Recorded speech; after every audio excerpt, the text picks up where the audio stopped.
Three things every creative leader needs to know and how to get them. And then we're going to do some Q&A. So if you have any questions, go ahead and start saving your questions, putting them into the chat. I'll start copying them down and saving them. A couple things you need to know. Okay, the first and most important thing that you can need to know as a creative director is no matter how amazingly cool your idea is, okay, you are there to serve your pastor.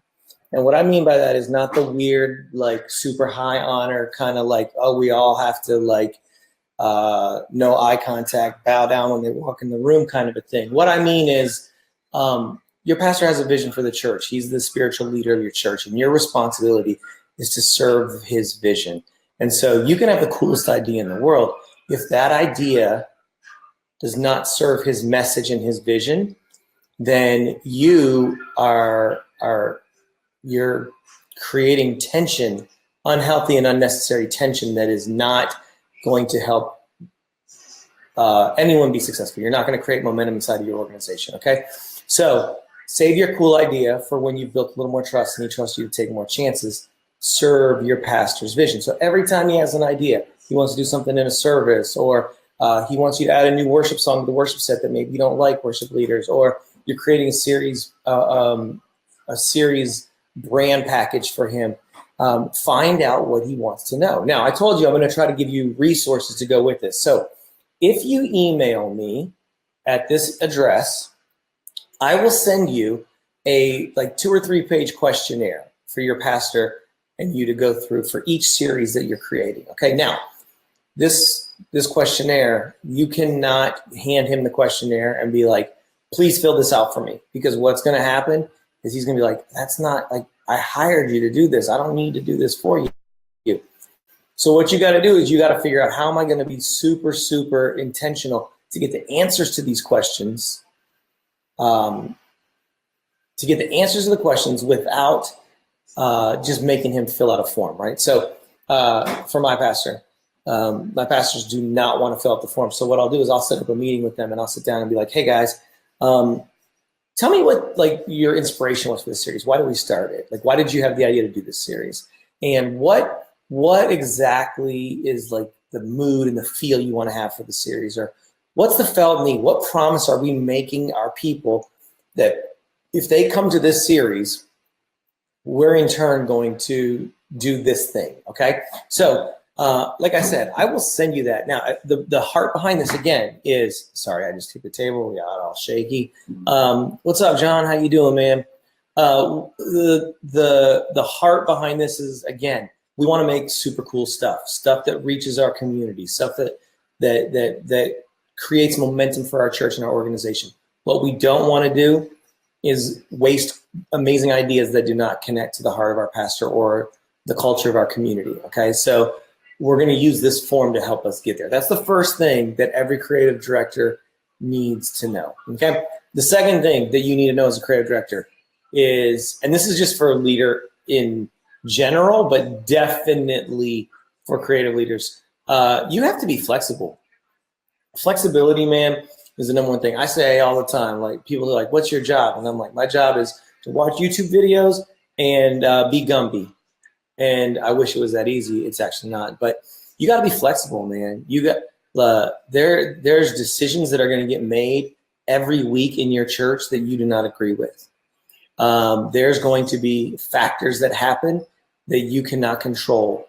And the more flexible you are, the better opportunity you're going to have to navigate through those moments and to have your team that you're leading, whether they're volunteer or staff, navigate those moments as well, okay? So flexibility is vital. If you are not flexible, if you don't remain flexible, you will get in deep, deep trouble, okay?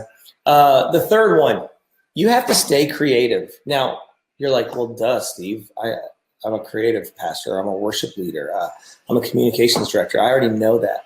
Well, yes, you do. But creativity is muscle. It's not magic. And when we don't continually work the muscles, we get weak creatively. And so one thing that I've watched happen over and over and over again, super creative people start to lose their edge. And they lose their edge because they stop working the muscles. I'm going to tell you a really quick story, okay?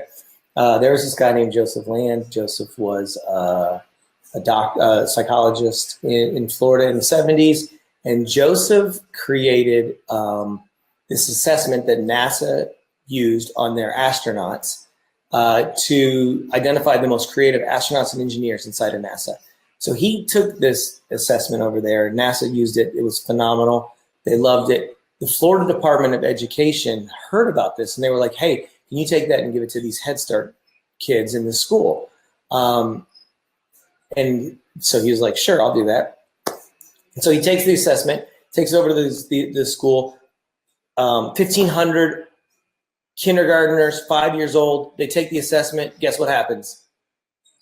98% of them grade out as creative. You know why? You've never walked into a kindergarten classroom and seen the analytics counting the blocks and the creatives building something out of the blocks.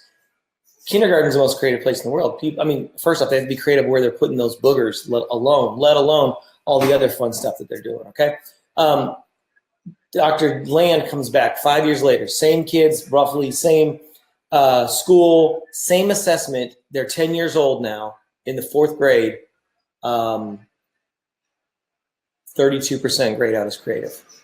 He comes back 5 years later, 15-year-olds, same test, same school, same assessment, 12% are creative. So he kind of freaks out. He's like, oh my gosh, what's happening to creativity? It's evaporating. So he goes and gets 250,000 adults, 18 and over, to take the assessment. 2% grade out as creative. Thank you for showing up tonight. You are part of the 2%. You have fought to stay creative. So what could you do to continue to stay creative? Well, I think there's 14 exercises, and this is like not a shameless plug. This is just a document that a dear friend of mine named Allie Lobes created for me one day, and I give it away on my blog all the time. So if you want it, it will help you. I'm going to give you a couple of them. There's the link. You can go check it out. Okay, StephenBrewster.me/free. You can go there, put your email address in. You'll get the PDF. You can share it with your team. Pass out as many as you want. I don't care. It's not like I'm trying to hog them. I want everybody to have these because we've got to stay creative, okay? As a creative director, as a creative leader, as a leader, you have a responsibility to stay creative. So figure out how to stay creative. It's like one of the most important things you can ever do. I'm going to give you a couple of the tests, okay? Really quick. The exercises, really quick. Number one, always have music on. Music sets tone and atmosphere.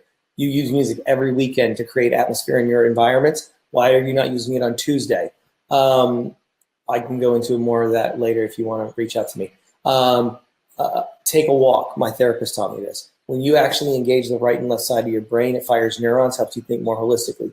If you read Daniel Pink's new book, When, he talks about taking breaks and how our productivity and our creativity rises when we do those things, okay? Unbelievable little hacks, little tricks. Little things that you probably are doing already, but you're not intentional with them. So you're not getting the fullness of the workout. You're not protecting your creativity all the time. Julie Cannon, I know that's true. You have music on in your house 24/7. I think that Jackie and I need to come over and have dinner with you and Chad like tomorrow. That would be awesome. Okay, number 3 thing. You've got to know your message.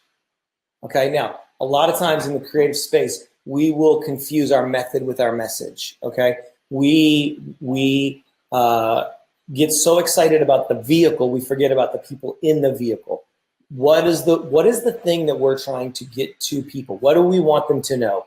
What do we need people to know so that they can be their best? Every day when people walk into your church, they're looking for one of 2 things. They're looking for purpose, they're looking for community. That's it, okay? Now, we know they're looking for Jesus, and Jesus is the ultimate fill of that bucket.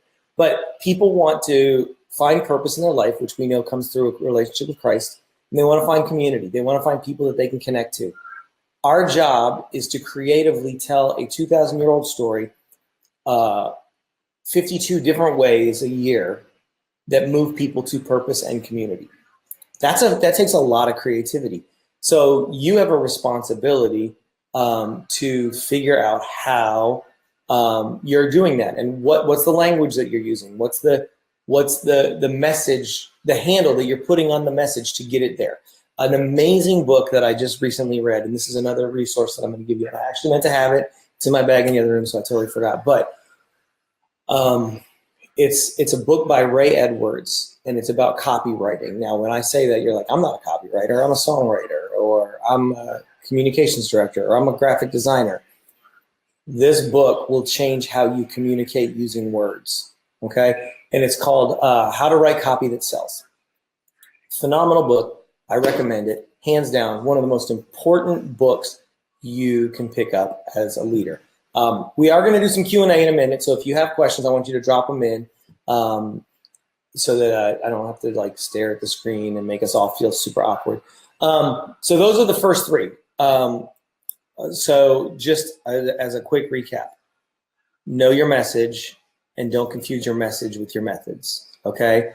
Number two, you have to stay flexible, or you have to fight for your creativity. You have to continue to work your muscles. And number three, stay flexible. Okay, you got to do it. You got to do it. It's vital. You got to be Gumby. Okay.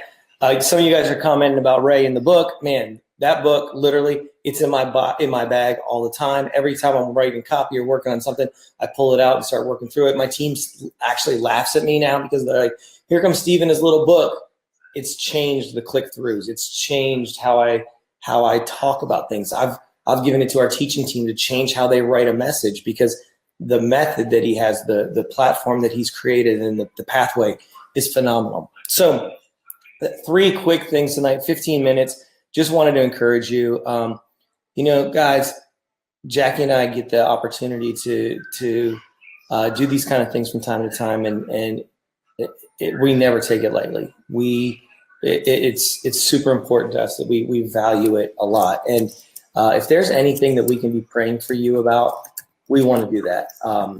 If you want to shoot me an email so that you don't have to put your prayer request in the chat, I totally understand that. But when we started doing this, I don't know, maybe 5 years ago, we never had any aspirations or dreams that it would grow into something like it has. And now we get the opportunity to speak. We've had the opportunity to coach over 100 churches, it blows my mind. When I figured that out about a month and a half ago, 2 months ago, literally blew my mind. And every size church, from Life Church to church plants, we've had the opportunity to get to share just a small little bit of the mistakes we've made to help them. And as we've just been talking, we're like, what are the values? What are the things that we super care about? And one of the most important one is we want to encourage and equip church leaders and our tribe, which is mostly the creative leaders, but all church leaders, but specifically we have a heart for the creative church leaders.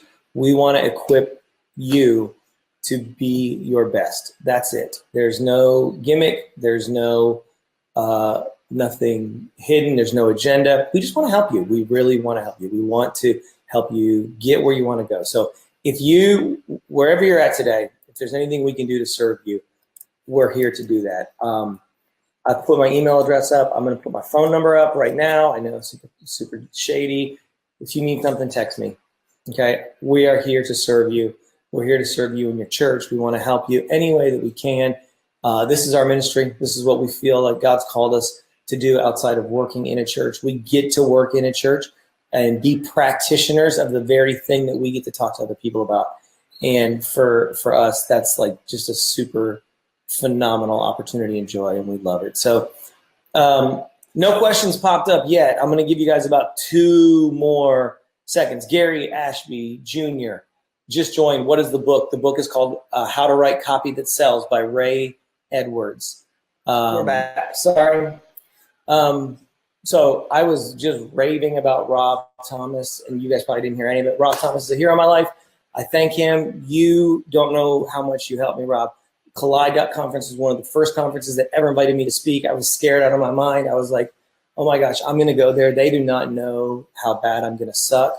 And it is going to be like the worst thing ever. And they were so kind. And they actually invited me back a couple times and gave me my first ever main stage spot, which was like this 12-minute thing. And it was like Whitney George was right before me, and like Billy Graham or somebody was after me. And I was like, I don't belong here. I can't believe this. It wasn't really Billy Graham. I'm just joking. Okay.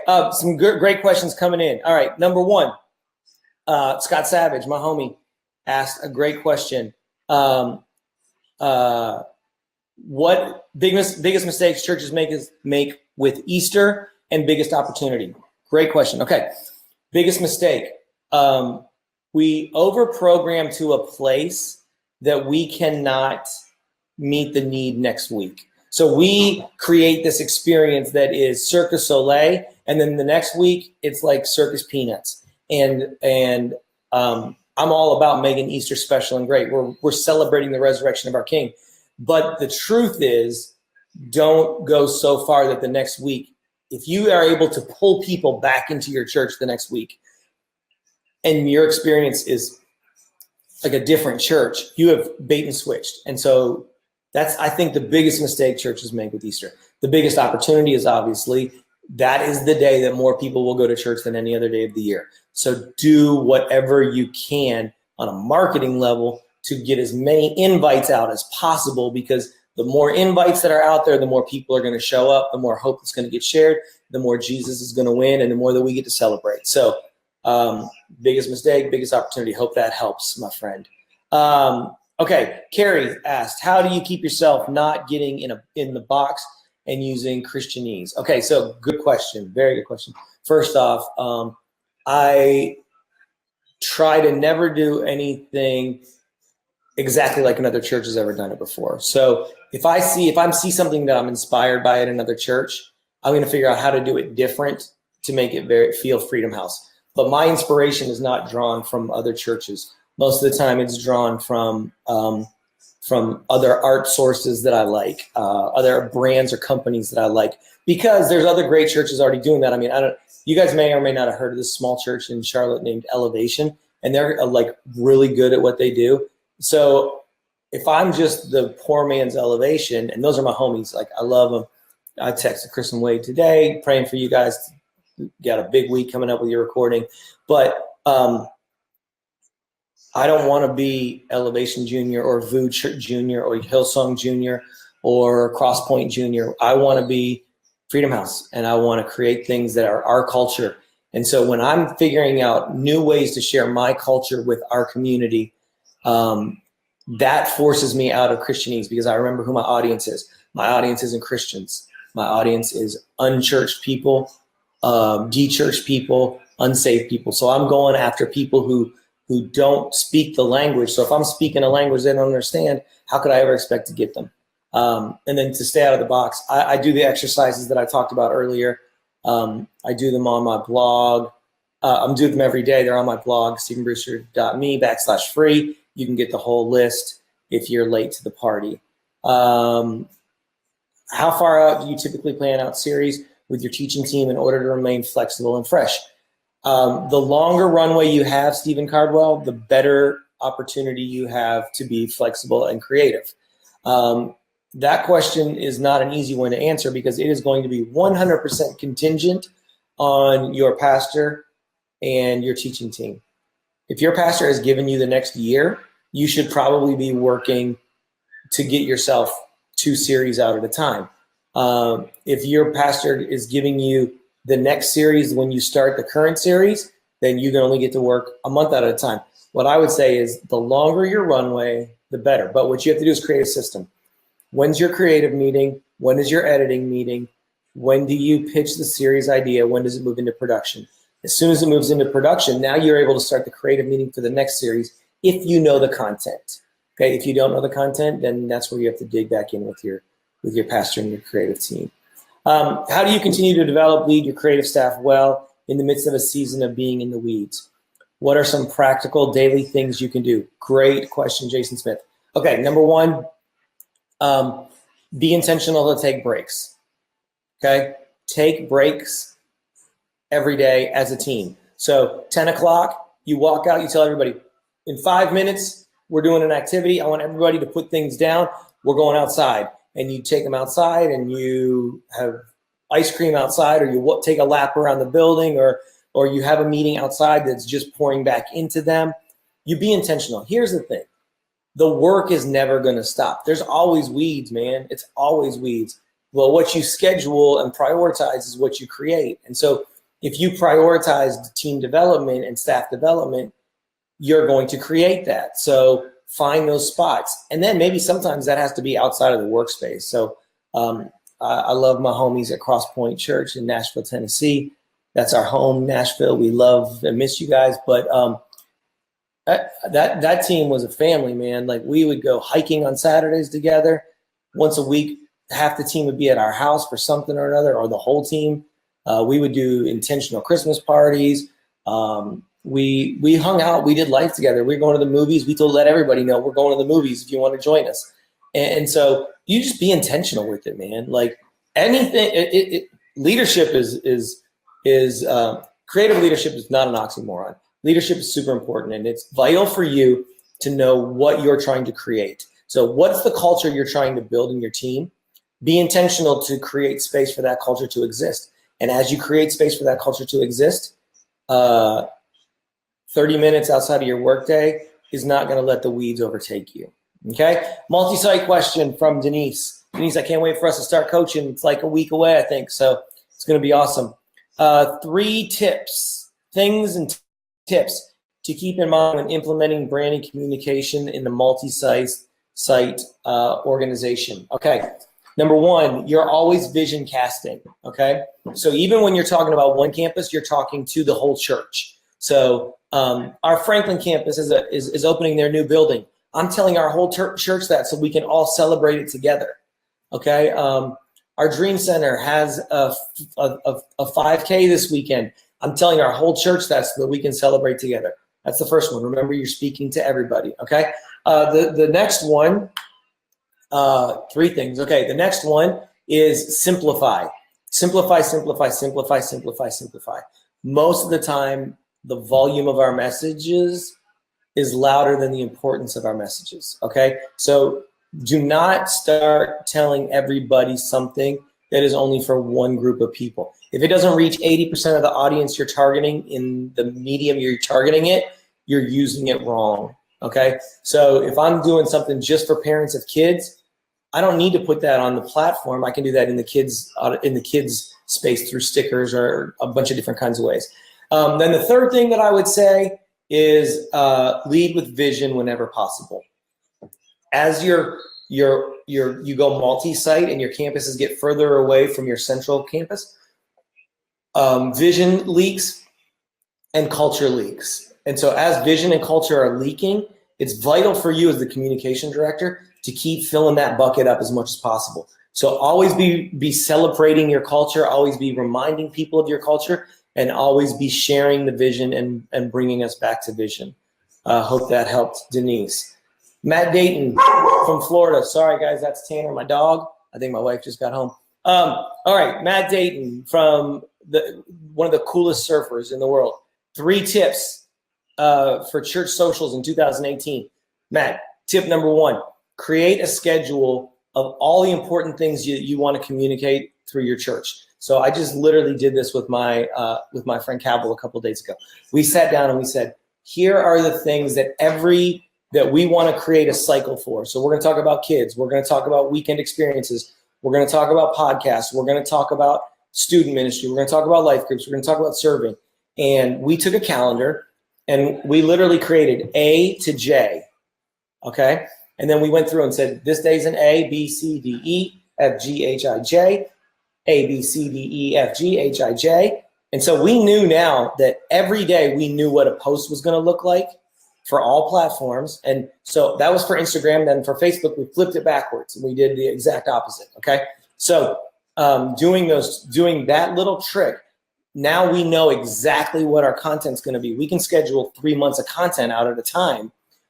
And then everything additional that we add is just additional posting, and it doesn't freak people out. So that's number 1, create your schedule. Number 2, more faces, more stories. Okay. I want to know what your church is about. I want to know who goes there. I want to see faces. I want to see faces more than I see promotions. And I want to see more than your pastor's face. Your pastor's a good looking man, but I want to see more than his face. I want to see the faces of the audience. I want to see the faces of the volunteers. I want to know those stories. I want to be able to feel the heartbeat of your church, even when I've not been to your church. Okay, then the third tip for social media, and this is not for 2018, this is forever, know your audience. you should be writing social media posts as if you're writing to unchurched or dechurched people, first-time guests. Don't use insider language. Don't use things that people aren't going to know. If you tell me about DRL, Discover Real Life, which is your church, Matt, if I'm an outsider, I don't know what DRL is, okay?